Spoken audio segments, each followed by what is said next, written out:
Hello everyone, welcome to our channel test quiz. तो आज हमारे पास हमारा टॉपिक अवेलेबल है अनुवांशिकी, जनकों से संतानों तक, heredity from parents to offsprings. ठीक है, तो जो जीव होते हैं वो प्रजनन की क्रिया द्वारा, ठीक है, रिप्रोडक्शन के प्रोसेस के दौरान क्या होता है, जीव उसी जीवों में बढ़ते हैं, जीवों की संख्या इसी तरह आगे बढ़ती है। प्रजनन की क्रिया से जो जीव होते हैं अपने ही समान जीव पैदा करते हैं, अपने ही समान जीव उत्पन्न करते हैं। जैसे जो बकरी का बच्चा होगा वो बकरी का बच्चा बकरी के समान ही दिखेगा, बकरी का बच्चा बकरी ही देगा। ठीक है, मनुष्य का बच्चा मनुष्य ही देगा। वैसे ही जो बबूल का पेड़ से अगर दूसरी जो टहनियां निकलेगी तो बबूल के पेड़ ही निकलेंगे। तो उसी तरह का जो होता है, जो जीवों में समानताएं होती हैं, एक लक्षण से दूसरे लक्षण आते हैं, पीढ़ी दर पीढ़ी होती है, उसी को हम कहते हैं अनुवांशिकी, हेरिडिटी। ठीक है, तो क्या होता है, जो पीढ़ी दर पीढ़ी जो समानताएं आती है, सिमिलैरिटीज आती है, उसी के साथ ही विभिन्नताएं होती हैं, जो वो भी आती हैं, जो भिन्नताएं होती हैं वो भी दिखने को मिलती हैं। तो उसी चीज को हम स्टडी करेंगे, उसी चीज का हम अध्ययन करेंगे अपने इस चैप्टर में। ठीक है, तो चलिए स्टार्ट करते हैं। फर्स्ट हम स्टार्ट करते हैं जीवों में समानताएं और विभिन्नताएं,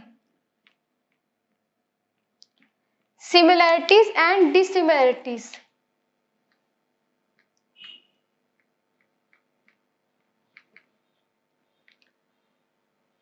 ठीक है, तो जैसे कि मैंने आपको बताया, जो जिस प्रकार का जीव होगा वो उसी प्रकार का जीव ही उत्पन्न करेगा या फिर देगा। ठीक है, जैसे कि जो पीढ़ी दर पीढ़ी जो होते हैं उनका लक्षणों का जाना, ठीक है, एक समान जीवों को पैदा करना, वो क्या होती है, अनुवांशिकी होती है, हेरिडिटी होती है। बट क्या होता है, जो जीवों में जब पीढ़ी दर पीढ़ी जब जाते हैं तो आपको जो सिमिलैरिटीज होती है, जो समानताएं होती हैं, उसके साथ साथ आपको कुछ भिन्नताएं भी दिखने को मिलेगी। कुछ जीव पहले जीव से जो पूर्वज होते हैं, जैसे कि आप अपने दादा नाना जिसके भी पूर्वज होंगे, आप क्या हूबहू उसी के तरह दिखते हैं?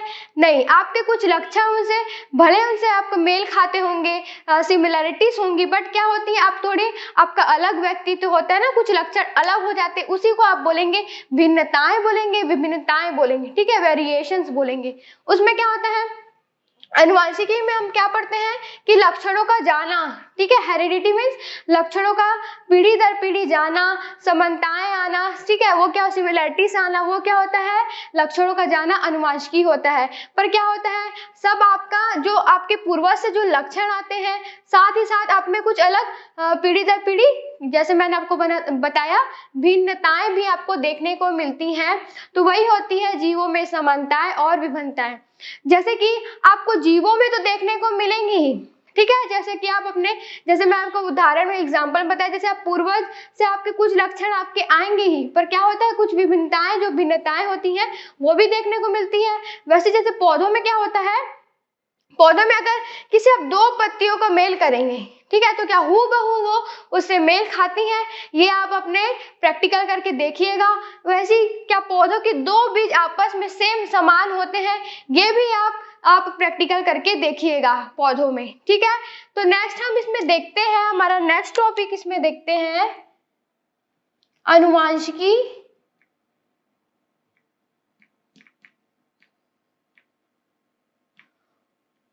और मेंडल का योगदान।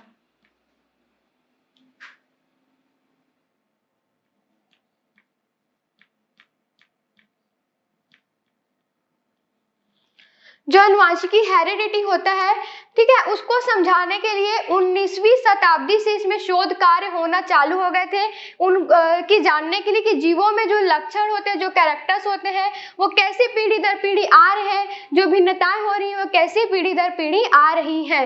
तो ये शोध कार्य है वो 19वीं शताब्दी से वैज्ञानिकों ने चालू कर दिया था। जैसे कि हमने अपने इसी चैप्टर में, हमने 10th के ही चैप्टर में देखा था इवोल्यूशन, जीवों का विकास देखा था, जिसमें डार्विन ने कई शोध कार्य किए थे, अपना जो विवरण दिया था, अपने पुस्तक प्रकाशित की थी जीवों के विकास में, कि जीवों का विकास कैसे हो रहा है आपके, जैसे कि जो पूर्व जीव थे वो कैसे विलुप्त हो गए, नए जीवों का विकास कैसे हुआ, नई प्रजातियों का विकास कैसे हुआ।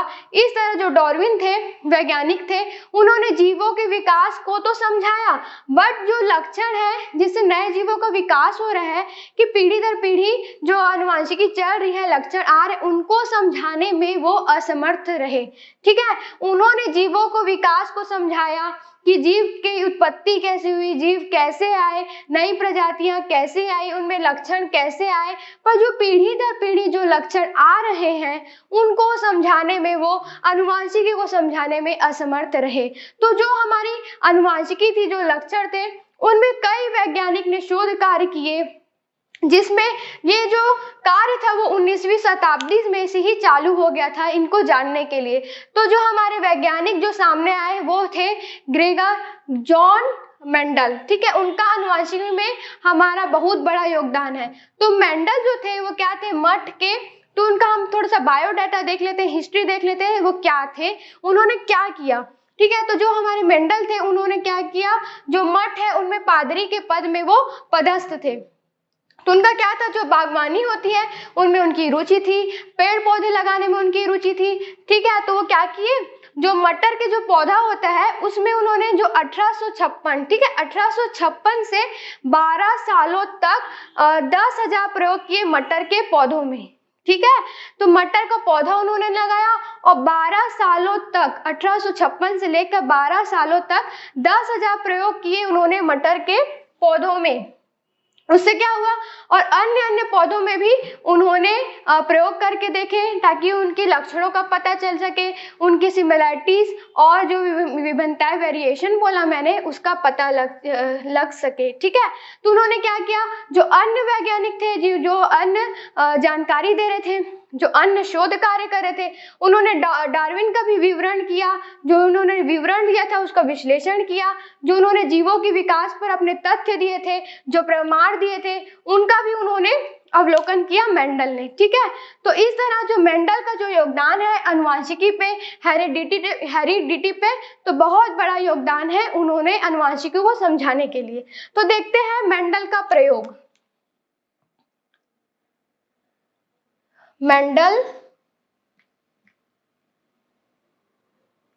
का प्रयोग, तो जैसे कि मैंने बताया कि मेंडल ने आनुवंशिकी की, उनको पता था कि जो लक्षण है वो पीढ़ी दर पीढ़ी जा रहे हैं, पर कैसे जा रहे हैं। ठीक है, तो जो भिन्नताएं हैं वो कैसी आ रही है, तो उनको ये जानने में दिलचस्पी थी। तो उन्होंने क्या किया, आनुवंशिकी का अध्ययन करना चालू किया।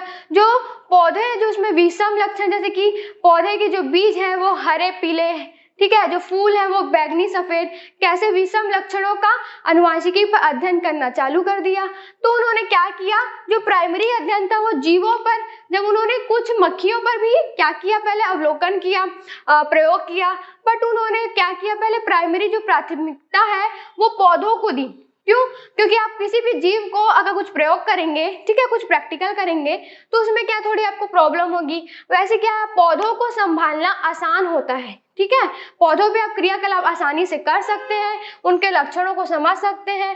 ठीक है, इसीलिए क्या किया उन्होंने, पौधों को प्राथमिकता दी और पौधों पर अपने प्रयोग किए। किसने, मेंडल ने, इसे आनुवंशिकी को समझाने के लिए। तो क्या किया उन्होंने, मेंडल ने मटर के पौधों का चुनाव किया। ठीक है, तो आपको क्वेश्चन आ सकता है कि मेंडल का क्या योगदान रहा आनुवंशिकी समझाने के लिए जनकों से संतानों तक। ठीक है, कि उन्होंने क्या योगदान रहा, वो क्या थे, तो उसमें आप ये सब बता सकते हैं। तो मेंडल के प्रयोग में कि उन्होंने मटर के पौधों का ही चुनाव क्यों किया अपने प्रयोग को समझाने के लिए, तो इसके मैं आपको कुछ पॉइंट्स बता रही हूँ, तो आप लिखते चलिए। तो जो मटर का पौधा होता है वो क्या होता है, वो 1 वर्षीय पौधा होता है। क्या होता है, 1 वर्षीय, मतलब एनुअल प्लांट्स होते हैं। क्या होगा वो, जो उसका जो लाइफ साइकिल होता है ना, जो जीवन चक्र होता है वो 1 साल या फिर इससे भी कम समय में उसका जो जीवन है वो खत्म हो जाता है, जो जीवन साइकिल है वो खत्म हो जाता है। लाइफ साइकिल होती है वो उसकी कितनी, 1 वर्ष की होती है। अब 1 वर्ष की होती है तो उस पौधों को समझना आसान होगा, ठीक है, उसको समझना आसान होगा, उसके अलग अलग वर्षों तक उसका अध्ययन करना भी आसान होगा, इसलिए उन्होंने मटर के पौधों का चुनाव किया। अब दूसरा देखते हैं कि जो उसमें पर परागण कराना भी वो था जिसे संकरण कहा जाता है। तो मटर के पौधों में पर परागण कराया जा सकता है। और क्या देखते हैं कि जो मटर होता है उसमें स्वपरागण की क्रिया होती है, जिसमें शुद्ध रूप से जो मटर के लक्षण होते हैं वो पीढ़ी दर पीढ़ी जाते रहते हैं। तो क्या होता है, थर्ड उसका गुण था कि स्वपरागण की क्रिया होती है, जिसमें जो उसके लक्षण है पीढ़ी दर पीढ़ी शुद्ध रूप से जाते हैं, ठीक है। चौथा हम इसमें देख सकते हैं कि जो संकरण कराने से जो संकर पौधे बनते हैं उसमें जनन की क्रिया संभव है, ठीक है, जनन की क्रिया होती है। ये सब थे। उसमें जो स्पष्ट जो विपरीत लक्षण होते हैं वो भी स्पष्ट रूप से दिखने को मिलते हैं। तो ये सब थे। और क्या होता है, जो मटर का जो पौधा होता है वो द्विलिंगी होता है, ठीक है। द्विलिंग मतलब कि जो मादा अंग होता है और जो नर अंग होता है, जो दोनों उसमें प्रेजेंट है, मतलब दो द्विलिंगी है हमारा मटर का पौधा। अगर उसमें से आप पुमंग को अलग कर देंगे तो क्या हो जाएगा, एक लिंगी हो जाएगा और वो अध्ययन को आसान बनाता है। इसलिए मेंडल ने क्या किया, मटर के पौधों का चुनाव किया अपने प्रयोग को समझाने के लिए, अध्ययन को करने के लिए। तो ये था हमारा मेंडल का प्रयोग, ठीक है।